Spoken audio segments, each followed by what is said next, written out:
Welcome back, trainers, to the final match of the day here on Championship Sunday at the Victory Road Side Game Stream Showcase. I'm Tyson Hughes, joined here by Hayden McTavish, and we're going to be covering the final match of Masters here at the World Championships in Anaheim. And I'm super excited to get to do it with you, Hayden. This game I've been looking forward to all weekend as we've been preparing for it, either behind the booth and watching the games all weekend. It's a pinnacle of the US of A, and we're going to get a USA of A finals, and it's fun in the sun. It's everything I could have asked for. I'm just excited to be here. Yeah, we really couldn't have asked for two better players to be able to showcase. They've both said in their interviews from before that they're really feeling like they're playing good Pokemon, that they're really proud of their play so far. And I'm really excited to see just the celebration of all the effort that they've done to be able to get to this finals, as they're bringing two really innovative teams here to this matchup. Yeah, and innovative for sure, right? These are the teams that you wouldn't normally see in this regulation at all. I think the juniors and seniors did a better job of actually exemplifying that, is the Shadow Rider and the Zamazenta and things like that, which we did see this weekend, and they weren't, these teams aren't out of the blue, or the other teams were, very standard in their build as well. But I think what both of these trainers did a great job at doing is recognizing how strong Sun was. Both these trainers also sticking with what they have known, and that is Sun.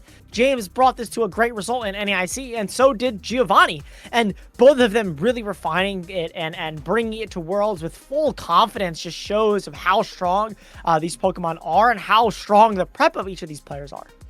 Yeah, absolutely. Not just the strength of Sun as an archetype, which I think has been really well demonstrated here, but the strength of familiarity. I think for a big tournament like the World Championships, it really helps to know the ins and outs of the strategy that you're going for. And James and Giovanni both capitalizing on an archetype that they have expertise with, that they've really been thinking through how to use to the best of its potential. I think that's the kind of thing that is so helpful, especially in all these matches where you have to play a lot of really high stakes games where things don't always go as expected, and having the experience to just adjust and know the capabilities of your team can show up so well and be really the difference between defeat and victory in so many of these thin margin matches that we see at the World Championships. And being able to have that master over the team, I think, again, is what both these players have done an excellent job at doing. Really refining their teams throughout the season and NAIC. I know James hopped onto the Sun a little bit later, but again, brought it to NAIC to good success and decided, I guess, that it was good to continue to use. And I mean, look, it worked out for him. I know for a fact, though, that Giovanni has been using his team for the entirety of the regulation with maybe one or two minor tweaks, but really sticking it through with the Pokemon that he deemed to be the strongest in the format. And to make it to the World Championships for both of these players, to make it to finals, is a dream come true. I know for both of them. Giovanni, the first time making really a big run in this season, and James, a former world champion himself, trying to make that run in this new Masters division. And this story from both trainers really conflicting there and fighting for the title. Both, I know, really, really want it and are both deserving of it. But unfortunately, one of these trainers only is going to be able to walk away with the title today. Yeah, absolutely. So much work that's all leading up to this specific moment. And these players have both had an entire day to think through exactly how they want to approach this matchup, knowing that it's so high stakes, being able to talk to friends, collaborators, try to figure out what their angles are into this matchup. And it's one of the things that makes, I think, even just being able to walk onto that final stage so exciting for players. It's a completely different game from what Pokemon normally is. You get to think through this really intense matchup. You know your team so well, you know your opponent's team pretty well, you have enough time to really plan things out. And just being able to go from that to really trying to figure out how to perform the best with an opponent who's also had all that time to prepare makes finals of big tournaments so special for me. And I'm really excited to be able to see these players' preparation pay off here in this matchup. Yeah, and seeing all those efforts put together, not only in the builder, but in the gameplay themselves, like you said, just coming up with those and really executing on them is what Sunday is all about. And what these final games are going to be all about is which player can execute better and which game plan is more refined. Which player has truly reached the nitty and the gritty to get down in the mud and really refine what they have found and bring out every single aspect of it. Yeah, absolutely. And we're going to be able to pivot pretty soon and jump over to that mainstream to see these players who have prepared so well jumping into things. We've Got a few more things to talk about for these two players, though, before we jump over to that main stage. I think something that's really interesting. Both of these players prioritized familiarity, but also showed exceptional foresight in the exact teams that they were going to bring. And we'll be able to talk about that a little more in just a moment. Let's go, we've been waiting all year, and we're so ready for We'll have a new U.S. World Champion, but who's it going to be? Time to give them what they came to see. Let's give them something to remember. We can give it all we got tonight. We're not going home. Let's play some good Pokemon, but I'm gonna play better. So let's put on a show. For your Masters Finals!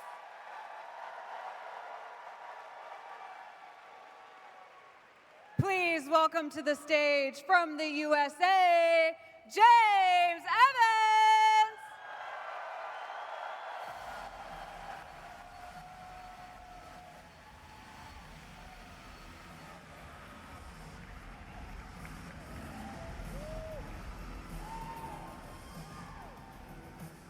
Hi, James.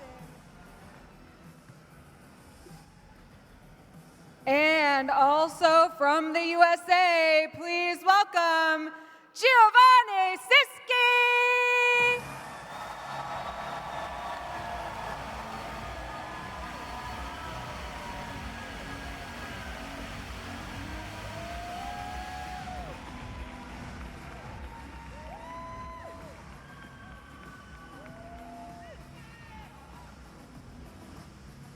James, I saw you walking down that catwalk just going like this. How are you feeling?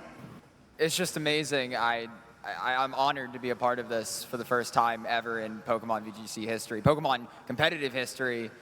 It just means a lot to me to be back here again, which is something not a lot of people can say, although we just saw a senior do that. So it just means a lot to me, and I'm really excited for how this is going to go, win or lose. That's still not a lot of people, absolutely. What about you, Giovanni? How does it feel to be standing on this arena stage right now?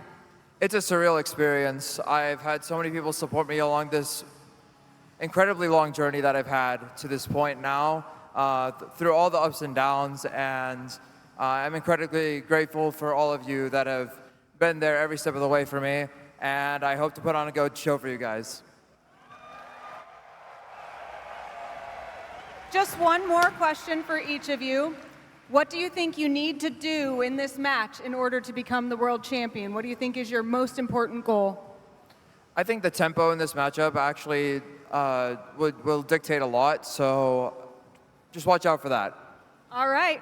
James, he says watch out for that. What do you think your most important thing you're going to have to keep in mind for this match is? Winning. It's a good focus. All right, we can't wait to watch you play, so we'll have you take your seats. And there are some important special guests on the floor with Gabby. Let's check in with them. Thank you so much, Anna. I'm here with Kian and Kareem, who are supporting Gio and James. But you know, Kian, one of the time-honored traditions of a video game Masters finalist is preparing for the match. But I've heard that James and Gio went to dinner together last night, and you were there. So tell me, was that a tense meal? It wasn't that tense. We're all really close friends. Everyone was just trying to enjoy it. Maybe after, but we all just try to enjoy the moment of two friends being in the finals together. I'm glad that you were all able to share that moment. Now tell me a little bit about Gio's prep coming into the match today. Yeah, we worked tirelessly overnight. We stayed up super late and then even worked a little bit before this to make sure that he was all prepared for this most important match of his life, to be honest. Do you think he got enough sleep? Oh, he most definitely got enough sleep. We worked hard for him so he could get his beauty sleep for today. Awesome. All right, Kareem, what about James? Was he up to the wee hours of the morning practicing as well?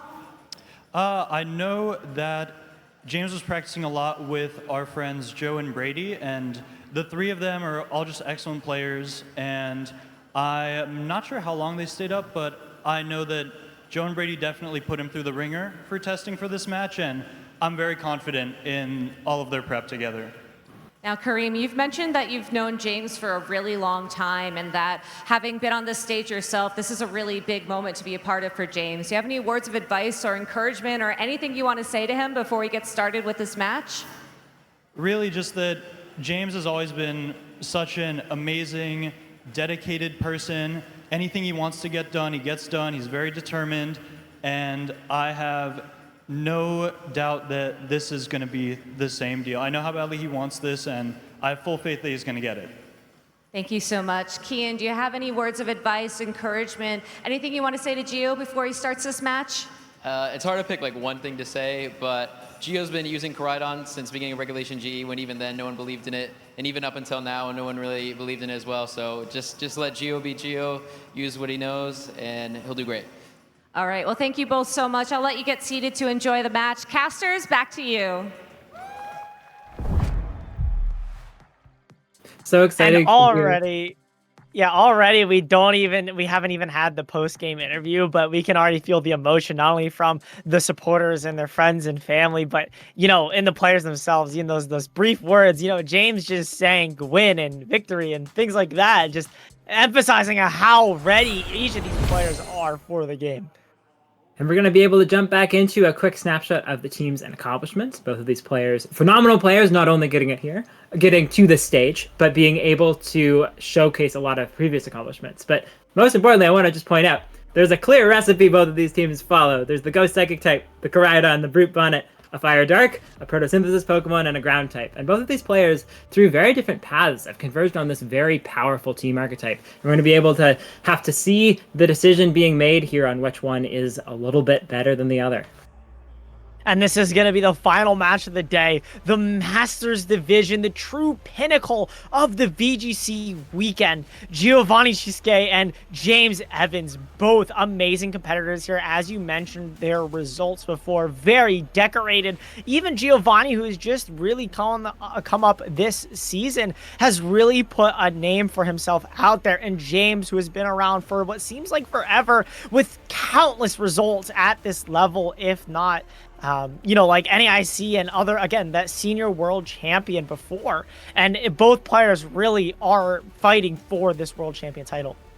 Yeah, there's definitely an important storyline to be thinking about here. James might be the first person to ever repeat a world championship from a younger division into that Masters division, which would be pretty phenomenal. There are very few players who have ever been able to do that. And so this is a pretty important moment in VGC history with that potential. But of course, Giovanni has been preparing so well, has really demonstrated expertise in this team. And so it's going to be tough for James to do that. And Giovanni wants this victory just as much. But we're going to get a quick dive back into the teams before we get into the game. I'm sure both players already know, but for the viewers at home who might not or need a refresher, James Evans here is going to be rocking out with the Caldex Shadow Rider, Koraidon, Incineroar, Raging Bolt, Brute Bonnet, and the Landorus Incarnate form. Yeah, so a couple of things really important to watch out for in this matchup. In particular, that Focus Sash on the Caldex Shadow Rider, super important for letting it get off more than just a single attack here. It has a ton of damage potential here, and that Focus Sash is going to be crucial with the very fast-paced offense on each side. The Koraidon has a Clear Amulet, not too useful against Giovanni's team, but pretty important if that Fluttermane wants to go for any Icy Winds. And then that Raging Bolt is the Pokemon holding the Assault Vest, which is going to be pretty crucial because there's so much special attacking damage coming out from Giovanni's side of the field, and not a lot of Pokemon that can take those special attacks other than that Raging Bolt. Yeah, and a very impressive version of the Sun team from James here, with a lot more tools like the Raging Bolt and the Landorus to just immediately put your foot on the gas and get that damage on the board, but still having defensive options in the Photosynthesis and the Brute Bonnet, as well as the Assault Vest. But taking a look at Giovanni's team here with the Lunala, Koraidon, Chi-Yu, Fluttermane, Brute Bonnet, and Ursaluna, has a bit of a different approach to the Sun team. Yeah.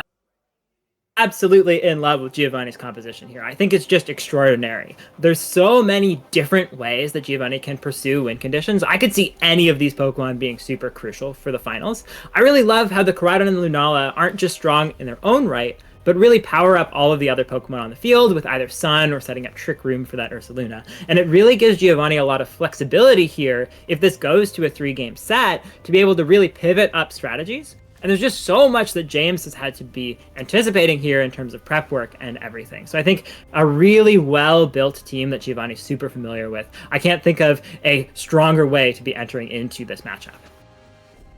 Yeah, and I think both players have a lot of different tools that maybe they're more familiar with to kind of make their way through this matchup. And it really is going to come down, as we talked about before, who has a better mastery of those tools and who has created the more refined game plans. We see each of the Pokemon of the teams there displayed on stage, very similar to the Naranja Academy there, displayed with all the types on the schoolyard arena. A great visual effect here to really showcase how important this World's Finals is. And again, it is a US only final. So this is the first time in, I believe, years for this to have happened, for that curse to have been broken for the US only finals. Yeah, absolutely. The US has, I think, not been winning quite so many world championships lately. And so being able to have these two players guaranteeing a win for that country is a really big deal, especially in this very historic tournament, the first time that it's ever been in an arena. Both players so honored already, even just to have made it here. Yeah, and both players really deciding, you know, in their prep, what for Pokemon am I going to bring to this game one? Which Pokemon are going to lead me to victory in the World Championships here? What game plans have I come up with really allow me to get the most out of my Pokemon and win in a decisive manner? Absolutely. So many different ways that these players could lead, 15 different combinations on each potential side. So many of them are real possibilities, especially from Giovanni's side of the field. So these players have a moment as they're confirming their selections here to think through and review all the different options that they're going to have to be thinking about as soon as they jump into this game. And I think that's the best part about each of these Sun teams, is that they have so much flexibility. You mentioned the similarities, even in the Fire and Dark type, that being the Incineroar and the Chi-Yu. Each in their own have so much flexibility on how they can be used in the Beads of Ruin. When do you win on the board? When do you want to boost up your Fluttermane or your Lunala? When do you want to bring in Incineroar to maybe get an Intimidate down on Giovanni's Koraidon? Or maybe a knockoff on a Lunala switch-in? Or even a knockoff onto an Ursaluna to remove the Flame Orb. There's so much flexibility in how each Pokemon can be used and when they should be used that it's really going to come down to how each of the trainers use it. But we're going to jump in to game one of Masters Finals here. James Evans leading off with the Incineroar and the Brute Bonnet, and Giovanni with the Chi-Yu and the Fluttermane. So many dark types on the field here. Both players really wanting to respect the Ghost Psychic restricted on the other side of the field, but none of those restricteds from either side are going to be hitting the field yet. I've got a pretty good guess about what might be in the back for both players, but really interesting choice from James to be leading with that Brute Bonnet. It was so helpful for him in top 4, but it's looking like it might have a bit of a tough time here facing down specifically a Chi-Yu. And I think with Chi-Yu and Fluttermane here, Giovanni is leaning into the more offensive part of his team. Being able to gain the speed control off the bat is absolutely amazing for him. Even without the Sun, Fluttermane here is the fastest Pokemon on the field alongside Chi-Yu, thanks to that Choice Scarf. So if either player wants to switch in Koraidon, you know, for James to either get that photosynthesis boost or Giovanni to get his own, you really have to consider of what's on the field now. But James is going to go for a Terrestrialization, leading the game with a Terra Water on the Brute Bonnet, not wanting to take a super effective Moonblast or Heat Wave. Yeah, very much a forced Terrestrialization on this first turn here, as Fake Out is going to go into the Chi-Yu, even though it could have Terrestrialized into the Ghost type. A huge call from James, as a Moonblast is going to fire off into that Brute Bonnet. Whoa, that Brute Bonnet has to be so happy at Terra. That would have been a KO otherwise. But that Spore going out on the Chi-Yu, that's a huge benefit for James. That Chi-Yu was poised to be doing a ton of damage throughout this game. It's one of Giovanni's key players, so getting sleep on that might even have been worth a Terrestrialization and half of Brute Bonnet's hit points. And with it being Spored, though, I will say that James doesn't really have anything to immediately threaten. Now that the Chi-Yu is asleep, you can go for a knockoff with your Incineroar to remove that speed control from Giovanni's side, which could be potentially dangerous later at finishing off your Calyrex or Koraidon in the back for James. But getting to knock it off now would be an excellent choice if James does choose to opt into that. You did, like you said, have to trade half your Brute Bonnet HP there, and Moonblast did so much to you. Giovanni has the opportunity to go for another attack attack, but instead swaps out the Flutter Mane to preserve it and its Focus Sash for a Brute Bonnet of his own just to not get spored in that slot. And Sucker Punch there failing to remove the Focus Sash on the Flutter Mane as Chi-Yu takes its first turn of sleep here. Incineroar, though, getting to follow up with another attack, and it is going to be that knockoff to remove the Choice Scarf and that speed option for Giovanni. Huge bit of progress there with the knockoff, but something that's really, really crucial here is that Giovanni has not terastallized his Brute Bonnet and is facing down a terastallized Brute Bonnet. So one of these Brute Bonnets can spore the other, and it sure isn't James's. So Giovanni in a really nice position, having chosen to drop one of his restricted options just in order to bring this Brute Bonnet. That's how important it is to this matchup. And it seems like it's in a pretty strong position here to be able to threaten a Spore into either slot, to be able to redirect a lot of damage. I really love that pick from Giovanni to bring that Pokemon. And I think this is exactly what he wanted. Going for the Moonblast, knowing that it would have gotten the knockout if James didn't go for a Terastallization there, saying that if you want to put my Chi-Yu to sleep, you're going to have to burn a Terastallization. And now that my Brute Bonnet gets to come in, either your Incineroar or Brute Bonnet get to go to sleep. Chi-Yu, though, having to take another turn there, isn't going to get resported there. Chi-Yu's going to stay asleep, knock off there into the Brute Bonnet, removing the Citrus Berry from Giovanni. That form of healing is no longer available. A Spore into the Incineroar slot, though, putting it to sleep as well. And both of the Fire Dark types are asleep now in the field, but Chi-Yu significantly ahead, having burned 2 turns now. Brute Bonnet, though, on James's side, is slower than the Chi-Yu, so if it does wake up on this next turn, is going to have to answer to one of its attacks. Yeah, so this Chi-Yu is in an exceptional position, having burned through a bunch of its sleep. If it can wake up this turn, it's got a nice ability to do a ton of damage into that Brute Bonnet slot. And it doesn't even have to worry about locking into an attack now that its Choice Scarf is gone. We're going to see the Brute Bonnet on Giovanni's side swap out. It's done its job. It's put that Incineroar to sleep. And Koraidon's going to hit the field, finally setting the sun for all of these Pokemon. So Giovanni has, in fact, chosen to drop the Lunala for this first game. It's paid off so far, quite well. But we'll have to see if it continues to do so as Incineroar burns a turn of sleep. We'll have to see. Chi-Yu has a 50% chance to wake up here. Going to take a Sucker Punch from that Brute Bonnet first. But now if it wakes up, it's not going back. Oh, the Chi-Yu staying asleep the full 3 turns, getting its beauty rest in, but really limiting the damage output from Giovanni this round. Yeah, luckily, though, that Sucker Punch doesn't look like it's going to be able to knock out the Chi-Yu next turn, unless, of course, this Incineroar goes for a helping hand to boost up the damage if James deems it important to get rid of this Chi-Yu as soon as possible. With a full HP Koraidon, though, on the field for Geo, this is looking very, very dangerous for the opposing Incineroar on James' side. Of course, you can redirect now with the Terra Water on the Brute Bonnet as well as the Photosynthesis defense boost. Can redirect maybe one attack from this Koraidon, but I'm not sure how much I would count on it with the Life Orb on Giovanni's Koraidon, boosting the damage to the maximum. Something that's really tough for Giovanni here, though. We'll have to see first. The Incineroar does wake up on a first turn. This Incineroar waking up so much faster than the Chi-Yu. Going to be able to helping hand that Sucker Punch. So Brute Bonnet is going to be able to finish off that Chi-Yu. So unlucky for Giovanni. That's a key player down. And this Koraidon gets a chance to fire back. But if it's that close combat, it's going to have a bit of a drawback. So Giovanni not taking any KOs, just trying to set up that Flame Charge so you're faster for the Pokemon in the back. But that's so huge. The Fire Dark type on James's side just burning through sleep so much more quickly and really putting James in a commanding bit of positional advantage here at the start.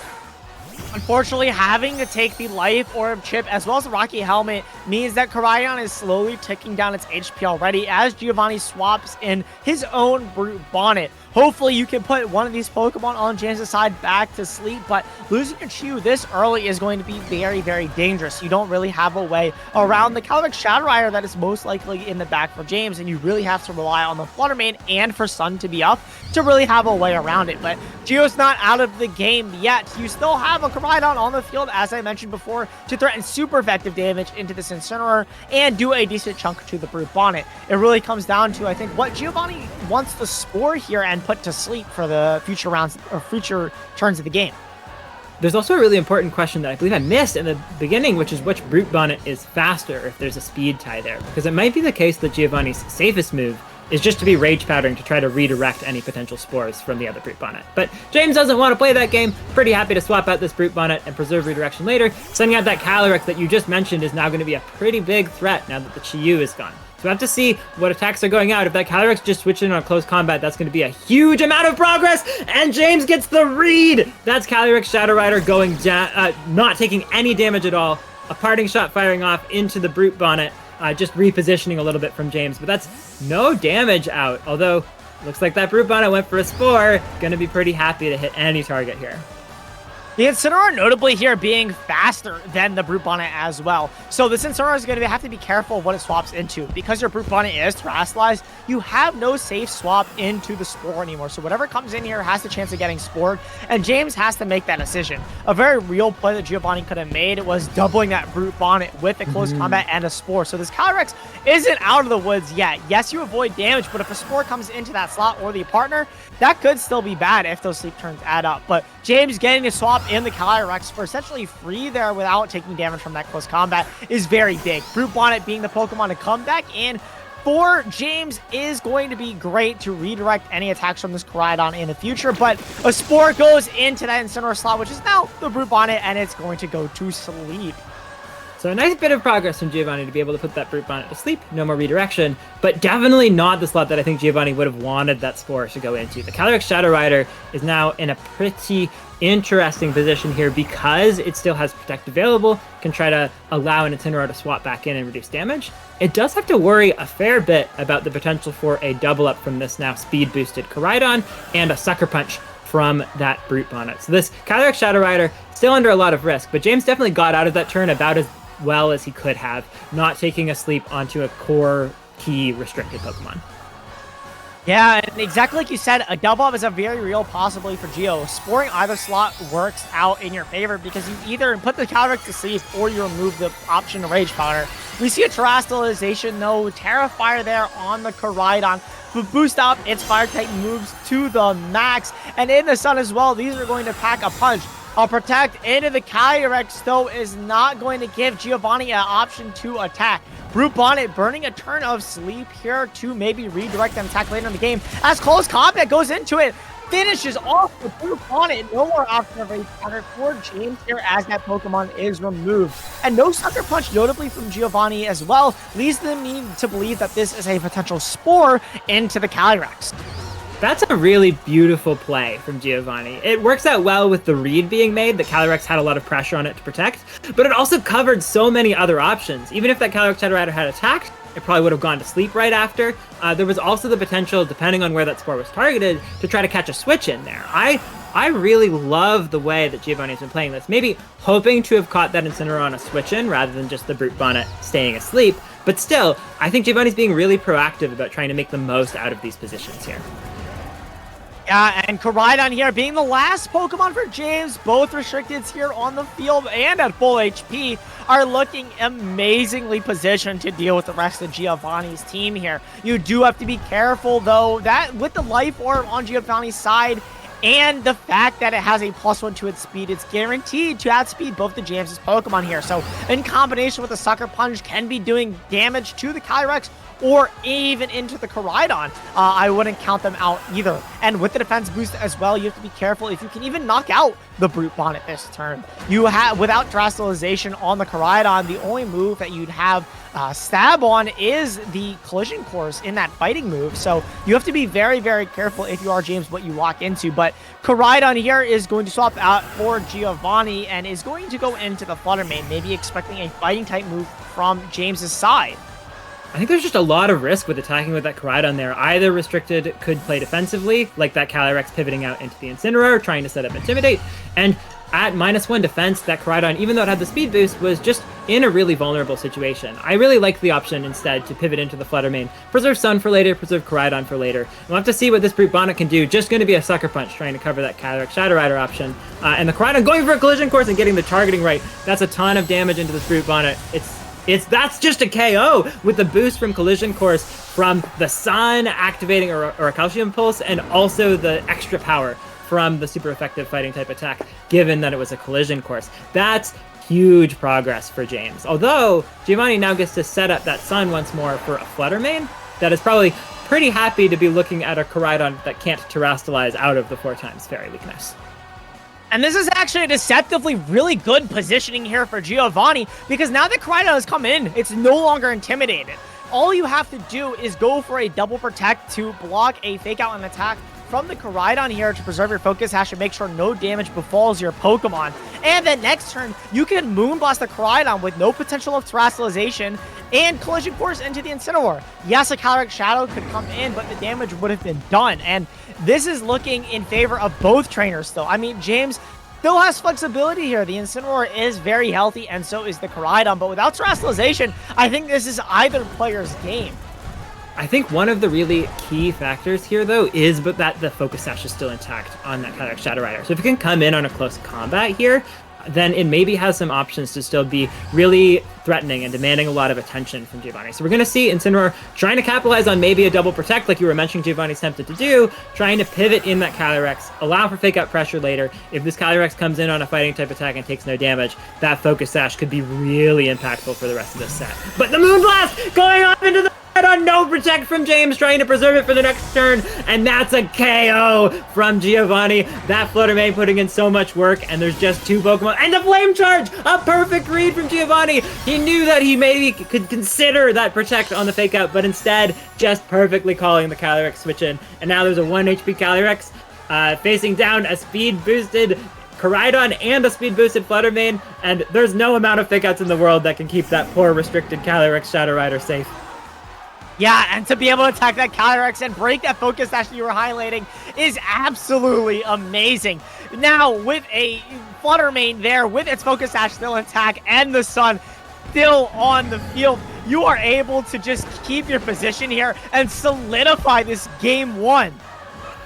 That was so incredibly played from Giovanni. No really flashy reads or anything from Giovanni until this point, I don't believe. Just trying to save things up and time exactly when a prediction happened so that it could be really completely game deciding. That worked out so well from Giovanni. It was a really good heads-up play from James to try to go for that. It really was going to put him back into the game, but Giovanni just called it perfectly. We're going to see Calyrex go for Protect, but not really too much that James can do here since Close Combat is a KO with that Life Orb boost nearly offsetting the Intimidate. And that's going to be just one poor 1 HP Calyrex Shadow Rider trying to face down the world, and that's going to be bringing us to game 2. Giovanni with a really convincing way of taking a lead at exactly the right moment to be able to win this first game. And from what looked like a disadvantageous spot as well, yeah, you getting to do absolutely nothing that game. I guess that's what Gio's known for now, is coming back from these disadvantageous spots where the Chiyu takes a 30-turn sleep. It gets knocked out from a surprise turn 1 wake up from the Incineroar, Helping Hand Sucker Punch, but is able to come back and reposition his way to a game 1 win. Gio just playing phenomenally, befitting for the stage that he is playing on right now. I think that's just been such a hallmark of his play lately. This Chiyu is such a volatile Pokemon. It can be so powerful, but it has so many inaccurate moves. It's had a lot of really tough luck with sleep turns throughout this tournament, but I think Giovanni's really showcasing how helpful familiarity can be. This Chiyu would have been able to improve the game state so much, but it didn't really need to do so much. It demanded enough attention from James that the rest of the Pokemon were able to handle it. Sure, it went down without really getting attacks off, but that was so much time that James spent just taking care of the one Pokemon. And Giovanni just so well experienced with the team, even with the close combat into that Calyrex Shadow Rider. James got that read once, but not twice. And Giovanni just needed that one good play to pull him into convincingly winning this game.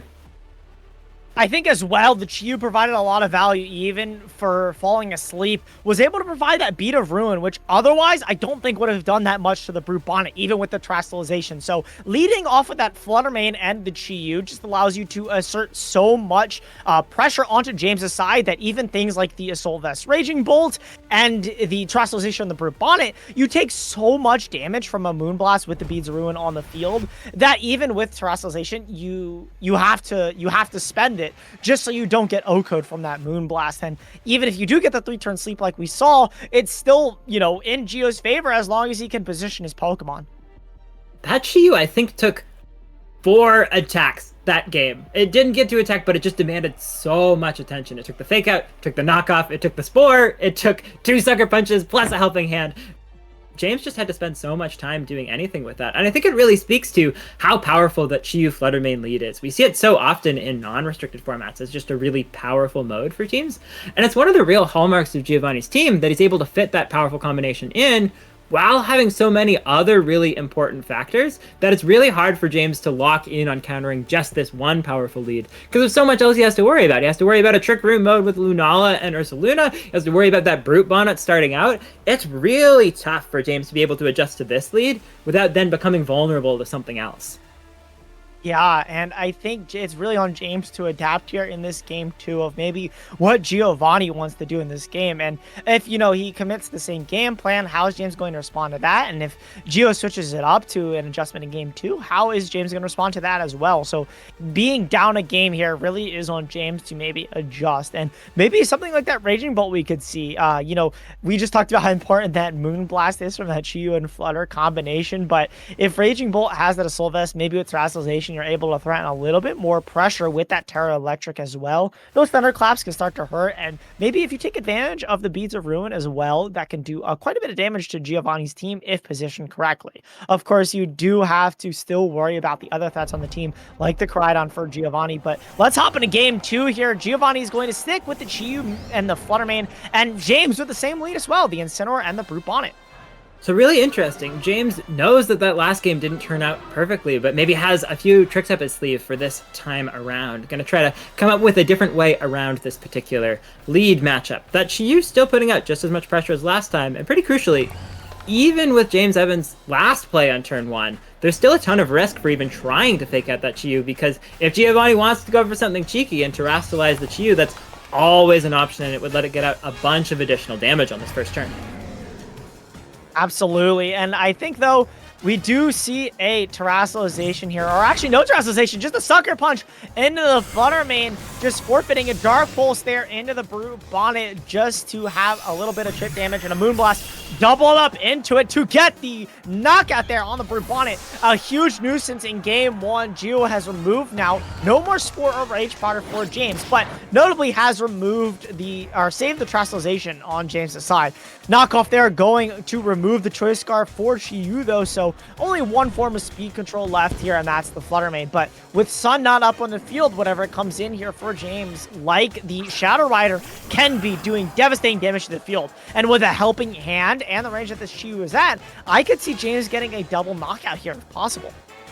Yeah, that was a really spectacular way for James to play this first turn. Just spreading out the damage a little bit, trying to set up some of these board states that Calyrex Shadow Rider is so well known for exploiting. I think especially too with the Chi Yu sitting on the field, there's not exactly an easy way to just swap out that Flutter Mane, because the Beads of Ruin is going to make that Calyrex Shadow Rider do even more damage. And without the Sun, this Flutter Mane is solidly slower than the Calyrex Shadow Rider. So Giovanni has two Pokemon that are normally really good at handling the Calyrex Shadow Rider, but both of them are now underspeeding it, thanks to the way that James has set up this board position. And there's just a ton of pressure here, forcing a switch from Giovanni. And we do see a swap there into the Brute Bonnet to take this resisted hit a lot better. But even with the Beats of Ruin here, it's going to have to take a lot. A Protect there from the Calyrex, though, giving the Chi Yu another chance to fire off an attack. Snarl there being the move of choice to fire off. Going to not be doing too much to this Incineroar here, unfortunately. And that allows this Incineroar to go for another attack. And it's just going to be the parting shot here instead, maybe into the last Pokemon here for James. If it's the same game plan as last, then it's going to be that Koraidon to set the sun up here for both trainers. And the Chi Yu, without the helping hand here on the field, I'm not sure if you're going to be able to get the knockout there on the Chi Yu unless you double up. But Giovanni has done a great job at bringing in the Brute Bonnet here to redirect any of those potential attacks that James wants to throw out from the Koraidon. Yeah, a really interesting way of playing this second turn. I think it's really cool for James to be able to try to reposition and have a little bit more offensive pressure, but maybe not expecting that Brute Bonnet to come in. It would have taken a fair bit of damage from that Beads of Ruin boosted Astro Barrage. But yeah, Giovanni positioning so spectacularly well. The thing is, there's just a lot of damage that can come out from James' side of the field, and there's not necessarily a need to attack with this Calyrex Shadow Rider. There's a relatively safe switch in to that Incineroar, while the Koraidon is threatening a lot of damage. It might be the case that Giovanni needs to be thinking a little bit carefully about how to make it through this turn while optimizing the amount of damage that he's receiving, just because James still has a few defensive plays and a Koraidon in pretty good position to do a lot of damage. Yeah, and the Koraidon is definitely posed with Terastallization here as well. As we see it fire off here for James. Terastallization, though, into the Koraidon, again, giving it the chance to actually not drop to that Moonblast last time. As we saw in game 1. With Terrifier as well, going to be able to do even more with this fire moves. Giovanni going for a Terastallization of his own. I were to guess this is into the Brute Bonnet to not take as much super effective damage as possible. The trade-off, though, is that you are going to have to take neutral from this Astral Progenitor with Beads of Ruin active on the field. This is going to be very dangerous. As we see, yeah, it fire off, and no Sucker Punch, no Rage Powder from this Brute Bonnet. It's going to come down to James what slot he targets. It's the Flame Charge going to be into that Chiyu, able to get the knockout. But that leads me to believe that Giovanni's going for a Spore here. Which slot is this going to be? This is such an impactful turn. This Spore really sets the pace for the rest of the match. It looks like it's going to be that Calyrex Shadow Rider, which is going to sleep, which is, I think, a great call. That Focus Sash was going to make it really difficult going forwards. But with the Koraidon Terastallized and with a speed boost up, it's going to be really difficult for Giovanni to handle it immediately. The Flutter Mane, when it comes in, will just be the same speed as the Koraidon, and the Koraidon, if it comes in, is just going to have to really deal with a ton of damage output from that other side. Yeah, and that Flame Charge was really, really nice from James to guarantee that you are faster here in this game too. Then the then the Koraidon, if Giovanni decides to switch in here as we see. But it seems like it's the correct choice here. You just need to get damage on the board or a Flame Charge of your own potentially to play around in the late game. Incineroar in the back for James, though, can swap in if it wants to maybe try to weave in a Fake Out, but that's easier said than done when you're staring down a Koraidon with Life Orb and close combat. There's also a really interesting mechanic here where if the Calyrex Shadow Rider tries to switch out because it's asleep to set up that Incineroar, that Brute Bonnet is no longer going to be unable to eat its Citrus Berry, and it's suddenly going to heal up to a range where with the Photosynthesis defense boost, maybe it's actually able to redirect some of those attacks from the Koraidon. So there's a really interesting sort of pseudo-pin there with the item on the Brute Bonnet, as we see just a defensive play from the Koraidon, maybe trying to burn a turn of sleep from the Calyrex Shadow Rider. As we see, yeah, burning that first turn of sleep. Close combat going to go into the Calyrex, calling an Incineroar swap potentially, and a Spore there into the Koraidon. Really committing, like you said, to maybe that Calyrex Shadow Rider swapping out because, you know, recognizing that Sucker Punch can still go off into the sleeping Pokemon, as well as an attack from the Koraidon could spell the end of the game for James. So Giovanni playing a little bit around that possibility, but unfortunately not getting that turn correct. Still keeps James in this game. And burning a turn of sleep on Calyrex means it can wake up on this next turn, which is definitely not what Giovanni wants to see happen. The Koraidon, though, can't go for Protect this following turn, so we see a Collision Course, though, come out from James's Koraidon. That's a ton of damage! But so much still, but the Calyrex stays asleep. So we're okay here for Giovanni's side. The Flame Charge is going to be able to go out and break the Focus Sash, and the Brute Bonnet is going to be able to maybe put that Koraidon slot to sleep. Yeah, and it is able to get the Spore there onto the Koraidon. It is going to come down to if this Calyrex can wake up. Because if not, Giovanni is going to be able to double the slot and get rid of whatever comes in, whether that be the Incineroar or if the Calyrex stays in. The Koraidon now, having being the fastest thing on the field, has to burn its turn of sleep, and we're going to get to see which Koraidon is faster now that they are both Flame Charge boosted. Remember as well that there's a Flutter Mane in the back for Giovanni. Yeah, that Flutter Mane is so huge to be able to have as an option here, as well as the Brute Bonnet putting down so much Spore pressure, so it's really difficult even to switch in that Incineroar. The one factor to keep in mind, I think, is that when that Incineroar pivots in, it does have that Rocky Helmet item, so it's going to be able to do a little bit of damage to that Koraidon. So Koraidon has to be just a little bit careful about its targeting here. Not too careful, but maybe thinking through things a little bit. But the Calyrex wakes up. As you mentioned, that could be pretty detrimental if the targeting is going in there. It goes for the Protect. Collision, close combat go again. The Koraidon not able to pick up a knockout, even with that Life Orb there. The Brute Bonnet, what's it going to go for?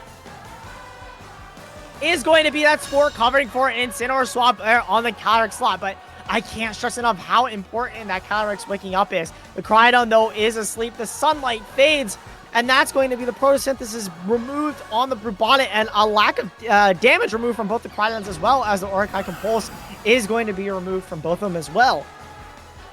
Maybe not too impactful at this point with Pokemon looking pretty low in health, but it does actually, I think, mean the Koraidon might need to think about going for a Flare Blitz to finish off the Calyrex Shadow Rider, which is pretty risky because that sets up a little bit more recoil plus that Rocky Helmet. So the targeting's gotten a little bit confusing for Giovanni's side. At the same time, though, pretty much all the restricteds are comfortably in range of Brute Bonnet Sucker Punches, so I think Brute Bonnet's pretty happy to be sitting on the field in this particular board state. Yeah, and I think with Koraidon having to sleep here too, Giovanni really has to decide which slot comes in. We see a swap from the Calyrex there into the Incineroar. Does Giovanni get the slot correct again? Citrus Berry finally getting to be eaten as well with the Unnerve being removed from the field. That's going to be huge healing. Incineroar comes in. Which is the Incineroar or Koraidon on James' side going to wake up? Let's find out after this Intimidate there. Koraidon does wake up. For James is going to go for Protect. Giovanni doesn't look too pleased. Which slot is his Koraidon targeting into? Sucker Punch fails there. And the Koraidon goes for close combat into James's slot there. So not calling and playing it safe. Giovanni really frustrated there because that might have been just a game-changing result. If that Koraidon had stayed asleep and there had been a KO there, then James is down to his last two Pokemon, doesn't have the option to pivot Incineroar or anything, but now it looks like all the sleep is gone from James's side of the field, and with that fake-out pressure from the Incineroar, and no ability to protect from the Brute Bonnet, no ability to avoid those fake-outs, James is in a pretty nice position here. If he can go for some fake-outs, try to do a little bit of damage, maybe win a speed tie. Definitely things are a little more volatile from a position that had been really favoring Giovanni before. Yeah, absolutely. I think this is still playable from both sides with the HP ticking down for both players. It's looking very, very close as we see a Protect there from Giovanni's side. Let's see what this Incineroar decides to do. It's going to be the fake out into the Brute Bonnet instead of the Koraidon, and a Flame Charge going off into that Protect. I still don't think we've gotten to see which Koraidon has moved faster between all the Protects and such. I don't know which Koraidon is going to move faster here. And it's really going to come down to just that, is whatever Koraidon moves faster is going to get to attack first and take the first KO. Brute Bonnet actually might get to move first in this particular matchup because that Sucker Punch pressure onto the Koraidon is really huge. There's an option just to go for a Sucker Punch into Koraidon and try to take out that Incineroar or do a bunch of damage to it with a close combat. The risk is that the Calyrex Shadow Rider could just switch in and then allow the Incineroar to pivot around, but there's a few options I think that Geo has. That Brute Bonnet sitting pretty at over half hit points definitely gives it a lot of options into these two Pokemon at least. Absolutely, and with the HP and timer ticking down, we see Giovanni swap out the Koraidon, forfeiting that Flame Charge boost into the Flutter Mane.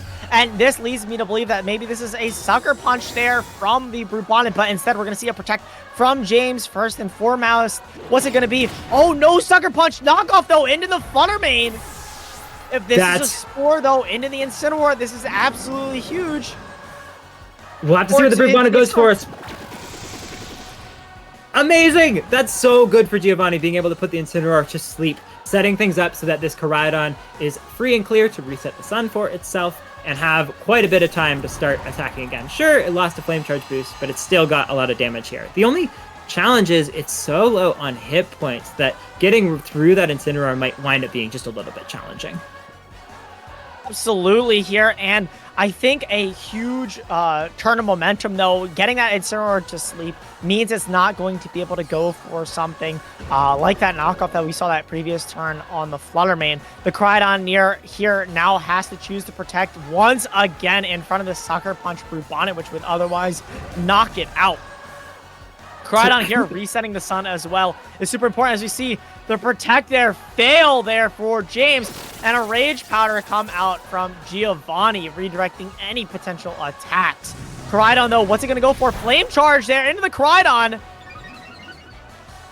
That's so huge. This Koraidon now speed boosted up, ready to handle that Calyrex Shadow Rider in the back. That lost double Protect really cost James a lot of time for being able to have this Incineroar wake up. But with the Life Orb tick, that's going to take this Koraidon pretty low now. This Koraidon has exactly one more attack left in it. and it has to pick which of the Calyrex Shadow Rider or Incineroar to go for. This is a bit of an interesting situation. I think Giovanni has it locked with a close combat into the Incineroar and some Brute Bonnet magic to handle the Calyrex Shadow Rider, but it's a bit funky because that Calyrex Shadow Rider has Encore. There's not an easy Sucker Punch endgame or anything with the Brute Bonnet. Yeah, not only do you have to worry about Sucker Punch, you have to worry about Spore, and like you said, that Encore. Sucker Punch only has so much PP, and you really have to find a position to get either a Spore or a Sucker Punch, so that mind game is a very real possibility. Yes, the close combat in the Incineroar is very obvious, but you are going to drop your life or recoil, and removing that chance is to guarantee the end game. So do you want to risk the Incineroar staying asleep and just target into the Calyrex? Do you want to potentially go for the Sucker Punch on the close combat and just try to play the PP stall games? It's really going to come down to the end game here. Koraidon goes for the Protect, though. I think that's huge because this Brute Bonnet really needs to get a Spore off into the Calyrex Shadow Rider. But the Calyrex Shadow Rider making an amazing call. That was such high risk, but just going for the Encore, I think locking things in now because this Brute Bonnet has to go for Rage Powder. And I think that might put Giovanni in a really tough spot here because this Brute Bonnet can't go for attacks anymore. The Koraidon can only take out one of these two Pokemon, and Incineroar can probably beat that Brute Bonnet in the end game. So I think Giovanni, I don't know that he has anything more. He might have to be starting to think about a Game 3. Yeah, absolutely. This is such a close end game, and to make a Protect on that turn is very, very interesting there to maybe play around the fact that the Calyrex, can get rid of you and just kind of end the game there. But having to Protect there and playing around the potential Protect from James' side as well is so interesting to me as well. The Brute Bonnet not going for the Sucker Punch that turn also means that it has to be Encore into that Rage Powder, as we see, it go for it this turn, forcibly so. The Koraidon, though, is going to go for an attack. It's going to be that close combat, and I think what Giovanni is relying on here is that it's able to live a single target Astral Barrage, and, if you're able to break out of that Encore, then maybe you can get a Sucker Punch, but unfortunately, this is looking like a Game 2 victory for James Evans here. Yeah, absolutely. That was a really phenomenal Encore play. I think that was such a tough position that last time, but James really did a good job of identifying what he needed to do to win this set, as Astral Barrage single target is enough to take down that Brute Bonnet. So that's actually, this endgame was so interesting, and I want to take a quick second to break it down. That Koraidon had to Protect, because if it went for any attacks, it would have fainted and made that Astral Barrage single target. And unless you're going to lock in that Sucker Punch on that turn to try to stop that Calyrex Shadow Rider from going for an Astral Barrage, your Brute Bonnet is going to faint immediately. So there's just so much that Giovanni had to think about there, and James really identified exactly the weakness of that Koraidon's limited number of attacks and landed an Encore that I think just about guaranteed the game win there. That was such phenomenal endgame play from James, really showing why he is at the stage that he's at. Yeah, absolutely. And the other thing, too, is that the small things really do add up in this game, right? We saw the Koraidon get one or two attacks into the Incineroar when James swapped it in. Even if the Intimidates didn't really matter that much, and, Giovanni was able to attack in a certain slots and get the damage that he needed, that Rocky Helmet chip is what added up and allowed James to get the Koraidon even in a position to get dropped to the Life Orb recoil. So having the heads-up recognition of using the Incineroar in that way, even in a matchup where it's taking so much damage from the close combats, getting put to sleep, getting so much damage from the Moonblast. It's such a pivotal Pokemon, and why it's the king of VGC. Yeah, it put in so much work this game, especially landing that knockoff too on the Fluttermane, and then setting up this endgame against the Brute Bonnet. I do want to take a second to shout out, though, the play Gio made on that last turn, I think, was the only way to salvage the Calyrex Shadow Rider going for the Astral Barrage. So, both players are thinking so carefully about this endgame. There's so much thought going into this, and both players are really trying to bring this down to the wire. We have a Game 3 in a stadium for the 2025 Pokemon Video Game World Championships. Both players are playing at the peak of their ability, but the onus is really on Giovanni to adjust and find a way around that Incineroar. It turns out that Chi-Yu Fluttermane lead is a little bit riskier than he was thinking because of the play James came up with in that last lead. So the question really is on how Giovanni adjusts. Yeah, and this is a very close game because it really comes down to which Koraidon gets the flame charge first, right? Getting that guaranteed speed either in front of the Geo's, Chiyu or the Fluttermane tying with it, or his own Koraidon, being able to outspeed those with your flame charge is very, very important. And the same thing for Giovanni, right? Maintaining that Choice Scarf on the Chiyu as well as getting the Fluttermane under that Sun Boost is so, so important. And really, speed is the name of the game. Yeah, absolutely. But I think something that's really interesting is speed is the name of the game for the 4 Pokemon that each player's brought. But they do have a couple of options that are really meaningful potential switch-ins. We talked about the Raging Bolt maybe as an adjustment from James. Giovanni certainly could be bringing either or both of the Lunala and the Ursaluna. And so I think it's interesting to see if both players just run it back with the same. That's sort of probably what we're expecting to see. But there's a ton of potential for adjustment. That means if one player is trying to play to this fast end game, that then it winds up totally being flipped on its head with a different way of playing. But we see the same leads from both players there. Giovanni leading off with the Fluttermane and the Chiyu, and Incineroar and Brute Bonnet. Both of these players' last chance and last game to become a world champion. This is so intense. We've seen both players use this lead to get a convincing game up, and now it's just a question of how the targeting is going to play out. James showed us last time that a Sucker Punch and a nice knockoff really sets him up well to bring in the Calyrex Shadow Rider, and so I'm really curious to see if Giovanni adjusts, and if so, how. Yeah, and I'm really curious to see if Giovanni sticks to the same game plan, but we're going to see a swap from the Chiyu there to prevent a fake out or knockoff into the Brute Bonnet. And Giovanni is okay with forfeiting a Citrus Berry, which makes a lot of sense in this matchup, as something like, the Unnerve could come on the field, and a Protect from Fluttermane as well to protect from any damage. A very defensive play. Fake out there, going off into the Brute Bonnet instead of knockoff and Sucker Punch failing. Interesting. So a very neutral turn here, but Giovanni burning the fake out turn and now setting up a Brute Bonnet mirror with the Fluttermane still in prime position. The really interesting question, though, as you pointed out in Game 1, Tyson, was Beads of Ruin necessary for Moonblast to KO this Brute Bonnet without the Terastallization? Because if so, then that might mean this Fluttermane has to Stellar Terastallize to be able to get the KO, or live with not getting that KO. And so that makes some really interesting questions for Giovanni about where and how the offense comes in this particular game.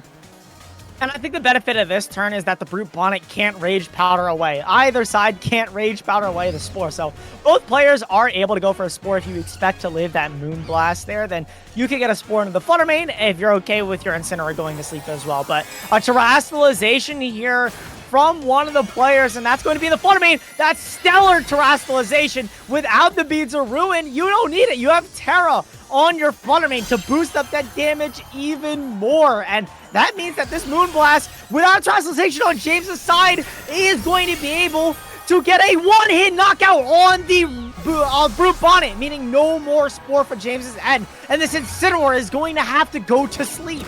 But a knockoff is going to come out first and remove that Citrus Berry. No targeting at all into the Fluttermane slot. It got that KO completely for free. No Sucker Punch, no anything. And this Fluttermane has to be so happy it's staring down a sleeping Incineroar. It just got the KO. That is why Giovanni brought it. And that Koraidon can't exactly come out because it's going to be setting up a nice speed boost for that Fluttermane. And even if the Calyrex Shadow Rider comes out, the Focus Sash is still intact. So James profoundly on the back foot after that turn. What a perfect use of Stellar Terra. Yeah, absolutely as well. And don't forget, you still have the option of boosting up that Shadow Ball damage as well with the Fluttermane. And with James having to switch in the Koraidon here means the Fluttermane is going to get that speed boost and the Brute Bonnet that defense boost.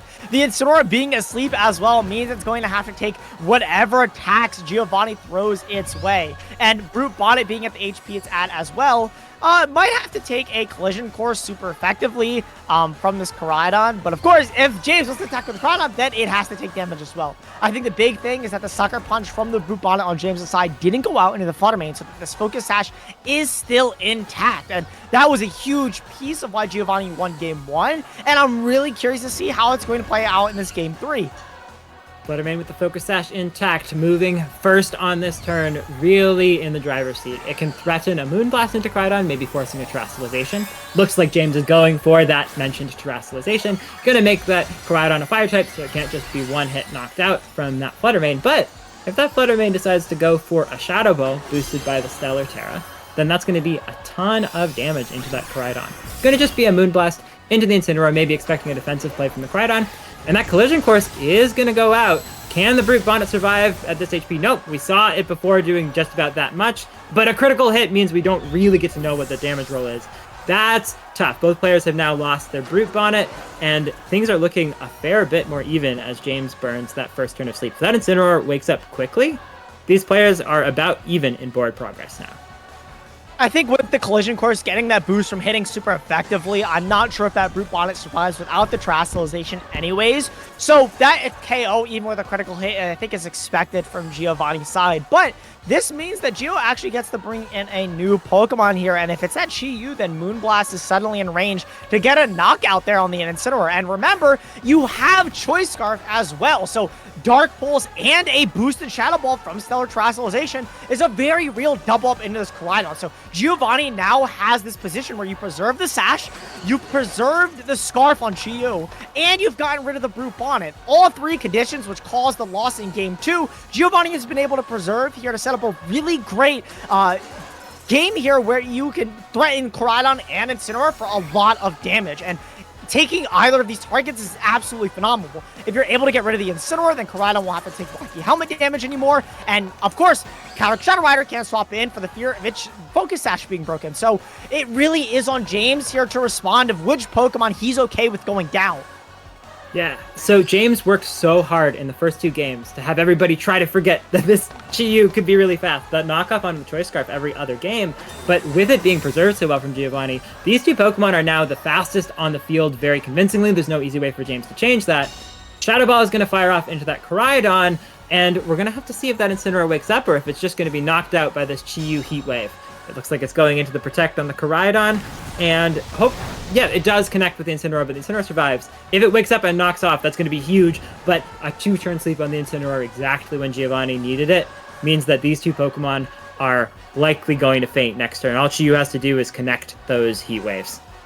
And that Heat Wave does so much damage. We saw it from before as well. Not in this game, but in the previous set as well. Just how much it does to these Koraidons. Maybe about a third of its HP. And with Beads of Ruin as well, with the Shadow Ball Stellar Terastallization, I would expect this Koraidon to go down, if not hang on with a sliver of HP. And even then, it has to go for a Flame Charge. It can't get an immediate knockout. Shadow Ball, though, coming out from Giovanni's Flutter Mane to do so much damage to this Koraidon, which James has done a great job of preserving. That's so low! Heat Wave, though, landing on both targets, getting a knockout on both of James's Pokemon. Giovanni is one step closer from becoming a world champion. And we see why James was so scared about that Chi-Yu in Game 1 and Game 2, throwing 6 attacks into it in Game 1, getting that knockoff in Game 2. As soon as that Chi-Yu managed to get into a board state where it had no fake-out pressure, where it had that Choice Scarf up, it took a double KO on two Pokemon that resisted Heat Wave. It doesn't matter. The sun's up, the Beads of Ruins are up. So much pressure. And now, with this one poor Calyrex Shadow Rider staring down Pokemon that all completely outspeed it, things are looking pretty tough. And Giovanni's gonna do the honors by just sending that Shadow Ball out and trying to connect this Heat Wave. If so, this Chi-Yu is gonna secure the World Championship title for Giovanni. Giovanni Cischke is going to be your Anaheim World Champion! Absolutely incredible play from both players. You see the hug. They are so excited for having gotten to play in this stadium. And just impeccable play from Giovanni. That Chi-Yu sticking with it even though it didn't do too much in Game 1 or Game 2, trusting that as soon as it was in the right board state, it would be able to throw out so many Heat Waves. He looks so happy with his play, and he absolutely should be. He's just won the World Championships. What a season. Yeah, and something he has been chasing his entire season. The World Champion title is now his. Something he has dreamed of his entire career. You can see him already starting to tear up. The excitement in his face, him popping off, the work he has put in is absolutely deserved. This is one of the most well-deserved world champions I've seen in a while. You were telling me before this match about just how much blood, sweat, and tears Giovanni has been putting into improving his play this season, especially. So much, countless hours on analysis. And it really showed. We see this stellar terastallization Moonblast, getting the KO on the Brute Bonnet, catching a turn where James was trying to expect a switch or something else, not going for that Sucker Punch, really setting things up well. Sure, he lost the Brute Bonnet right afterwards, but it didn't matter. That Fluttermane was making so much progress, chipping things down so that this Chi-Yu was in prime position to Heat Wave, take a double KO, and then finish off that Calyrex Shadow Rider the next turn. Yeah, and I think that was one of the best World Finals we've gotten to see. Not only was it a 3-game series, James Evans made it incredibly close and very well fought for both of them being such close friends, being able to take it. But we're going to let Aaron. Oh, we're gonna take it. Sorry, I'm so emotionally distraught. I'm like almost in tears. Giovanni is one of my amazingly close friends, and to see him just take it all for the win is just absolutely astounding. And I'm about to tear up for him. He's not even on stage yet. And James as well, being such a close friend of his as well. It's just a perfect Worlds Finals. Let's hear it for your world champion! Giovanni, I keep seeing you just going like this, shaking your head. What's going through your mind right now? Disbelief. I mean, I prepped really hard for this tournament, and I've been following competitive Pokemon for over a decade now and competing at in-person tournaments for 7 seasons, and 6 of those in the Masters division. I don't have any words. This is just unbelievable. I can't believe that like all the work finally paid off. Tell us a little bit about that.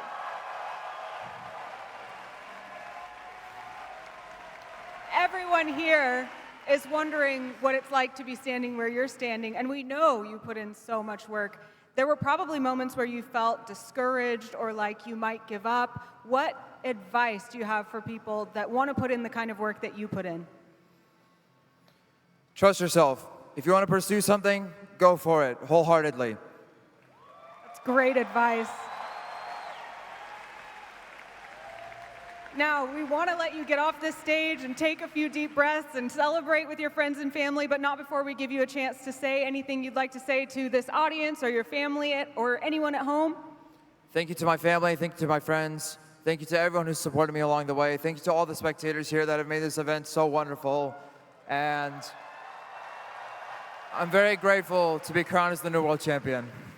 Crowned you are. Let's hear it for Giovanni. Casters, back to you.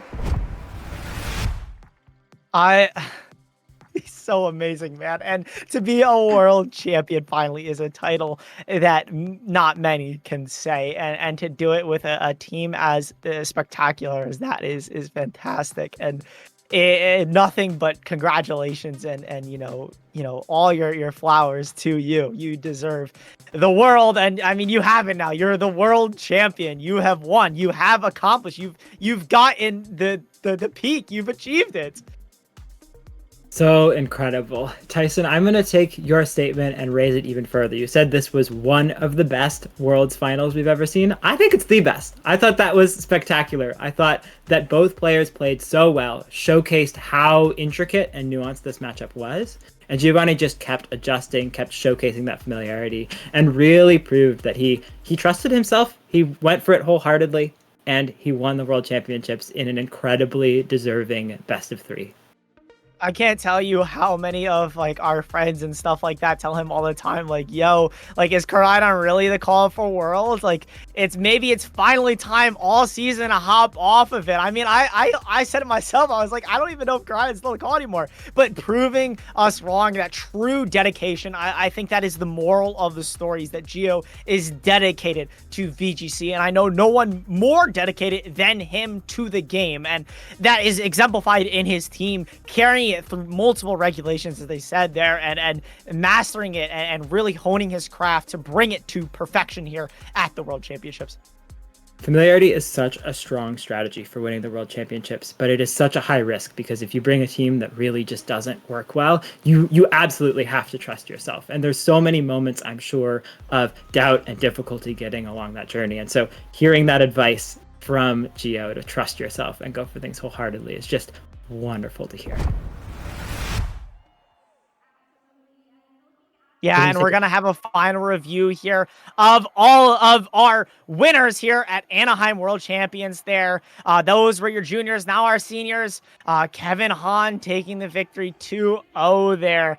And were all amazing games. Again, more 2-0s here throughout the entire bracket. Kevin doing an amazing job here in the seniors division there and taking that home, aging up and taking 2 world championships there under your belt. I only expect him to see, maybe him as a next world champion, next when he does age up into masters. And that's going to be absolutely amazing.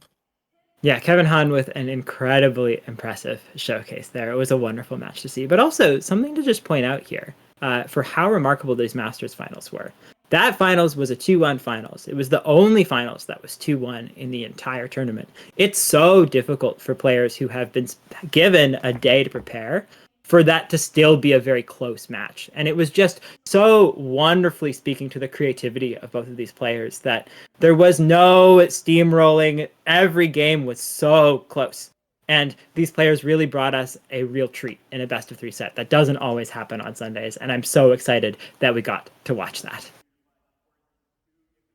Yeah, and I think now, yeah, like he man, I have so many words for both of these players. Even James too. Again, I don't want to highlight just Giovanni, right? Because James also made it to his level of stage. He's also my friend. Where I think that they're such close friends as well that this, like they said, they went to dinner together. They maybe didn't prepare together, but they had such similar ideas, and to see both those execute at a world's level stage and again go to a 3-game set is just phenomenal to see. Yeah, absolutely. A real celebration. Just getting to be on this stage in this historic moment meant so much to both of these players. And I think they can and should remain proud of that moment for the rest of their lives. They gave us a spectacular show. They showed us that both of them really had what it takes to be a world champion. And it was just, I don't know how to say it in any other way than it was such an incredible treat to be able to see them perform. Such a celebration of this game and all of their hard work, team building, believing in themselves, bringing the Sun archetype to the forefront. Yeah, and I think both players, this is not the last we're going to see of them. Commitment doesn't stop at achieving your goals. It means achieving that goal and pushing past it, achieving that goal and using it as a stepping stone to achieve your next goal, achieving, another world's win, achieving, more, maybe his first regional win. I mean, he skipped the whole thing he skipped the regional stage. He got the top 8s, went right to the world champion. Who needs the regional titles? And this is not the last we're going to see from not only Gio, not only from James, but all of the Masters players that made it to the top cut here at the World Championships. Just absolute dedicated players. And as Scarlet and Violet only gets bigger, and as the next generation of Pokemon and players comes in, the player base is going to get bigger. The talent is only going to get larger, and the dedication is only going to grow deeper. And I can truly wholeheartedly say that Gio and James will be 2 of the still most dedicated players 5 years from now when they're still playing the game. Absolutely. We're going to jump over to some award interviews here. What a day of action and suspense and upsets. Thank you, everyone, here in person and online, for supporting Pokemon, and we hope you keep pouring energy into these competitions for years to come so that we can keep watching them grow. Now let's bring our finalists to the stage from the 2025 season. Are you ready? First, let's hear it for your video game junior finalist, Sasuke Arinori!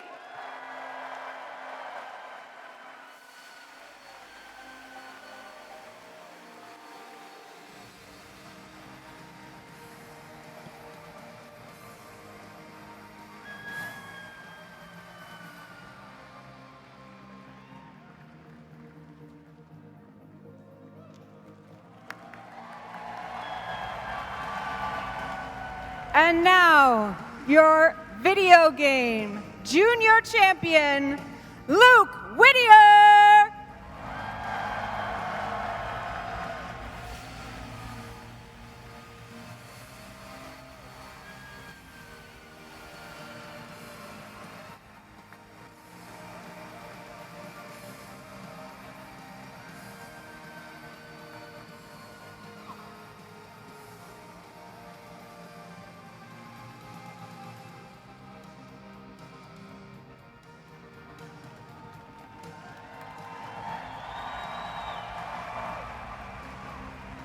your video game senior finalist, Xian Li.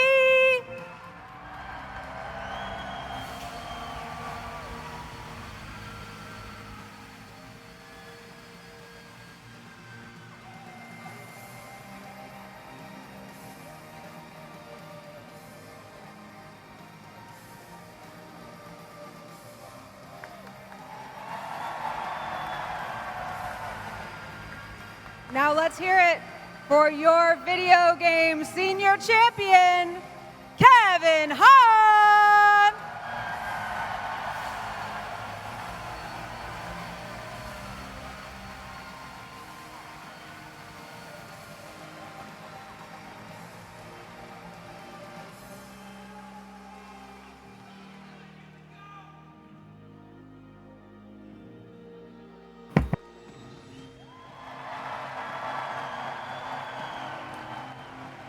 Your video game masters finalist, James Evans.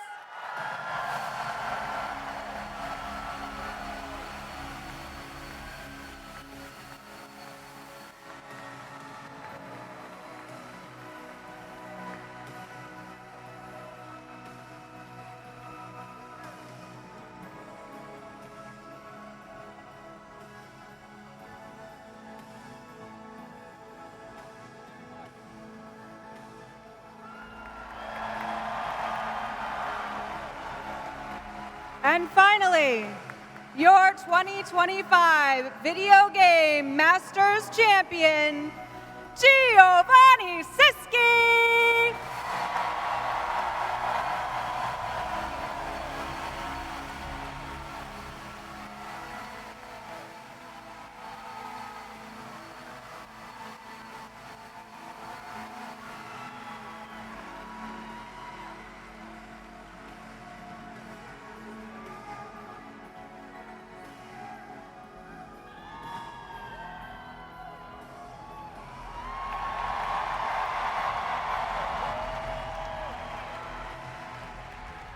These are your finalists and champions of 2025. Raise your trophies high and let's hear it. Raise them up.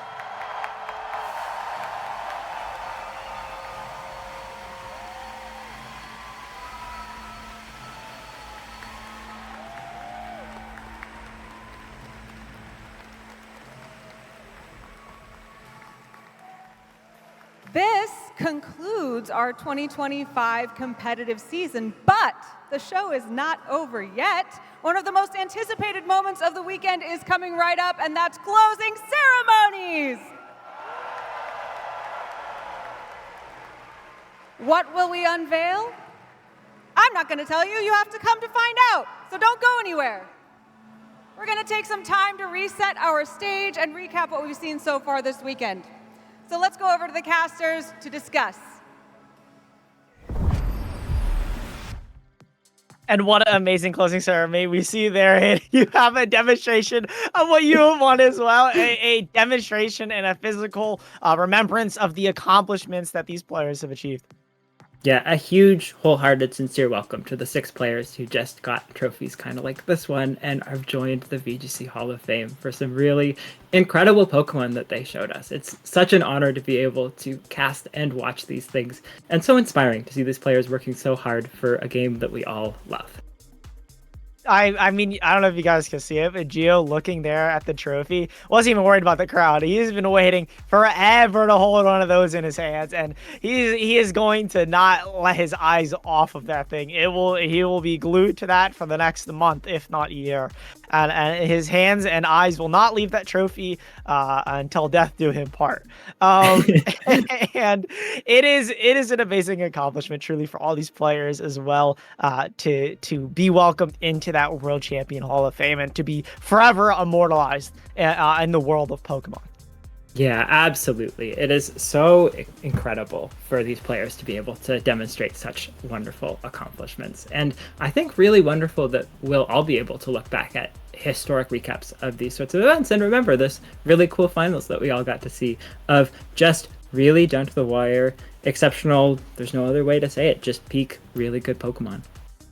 Yeah, but they're getting set up right now for the closing ceremony, and I'm very excited to get to watch that and hopefully get some new reveals on maybe what new regulations, new games maybe. You never know. I mean, for you TCG fans out there, maybe some new megas and things like that introduced to the game. I know ZA is right around the corner, right? They might do some reveals for that. Last minute megas. Mega Dragonite was fun. Yeah, absolutely. There's so much that could be revealed. I'm so excited to see that. So we'll have to close out our stream pretty soon here, send everyone over to that main stream. But thank you so much to everyone who has watched this. It's been an absolute joy to be able to cast this with you, Tyson.